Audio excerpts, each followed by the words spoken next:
Au Québec, il y a maintenant près d'un ménage sur deux qui possède un animal de compagnie. Alors qu'on a besoin plus que jamais de nos vétérinaires, il y a une récente étude qui nous apprend que près de 55 d'entre eux disent souffrir de détresse psychologique. C'est une proportion qui est très élevée. Alors, je suis allée voir qu'est-ce qui se passait avec nos vétérinaires. Bien, nos semaines, elles sont essoufflantes, définitivement. On sait quand on rentre, mais on a de la difficulté à savoir quand on sort. Là. Ouais. On va en garder pour une culture. C'est quand même des chiffres extrêmement préoccupants. 54 sont dans une situation de détresse psychologique élevée au Québec. Et préoccupant aussi parce qu'ils étaient au travail, donc ce n'étaient pas des gens qui étaient en congé de maladie. C'est pas une heure, en fait, c'est nos 5 minutes de repas. En fait, parfois, fait que c'est difficile en fait d'avoir une pause, c'est difficile de concilier le travail et la vie personnelle, de quitter à l'heure pour pouvoir aller à la garderie chercher nos enfants, etc.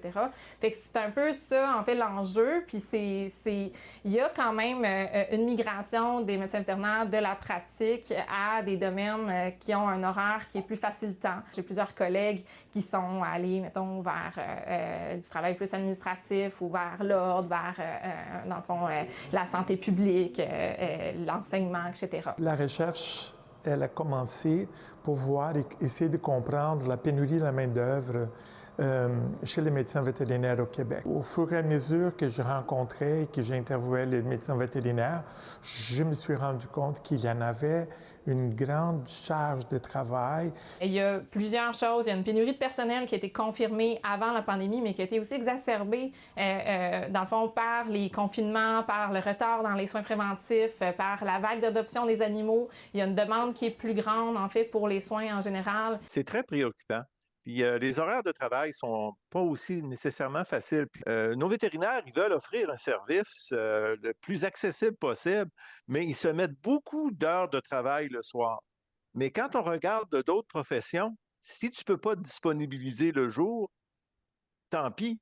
Nos vétérinaires ont aussi cet examen de conscience-là. Il y avait une petite dent de l'autre côté, mais on va vérifier ça. Il y a toujours aussi la question du harcèlement psychologique. C'est extrêmement important. Il y en a plus de 30 qui sont harcelés au travail.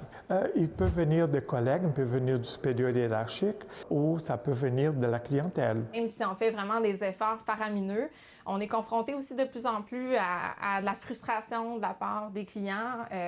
On comprend tellement, en fait, on a des animaux nous aussi, on comprend le stress puis l'angoisse quand notre animal est malade, mais ça reste que ça nous aide pas quand on reçoit la colère, la frustration de nos clients, ça nous aide pas à avancer. Ce que l'étude de M. Soares a démontré aussi, c'est que les vétérinaires, ils aiment leur profession.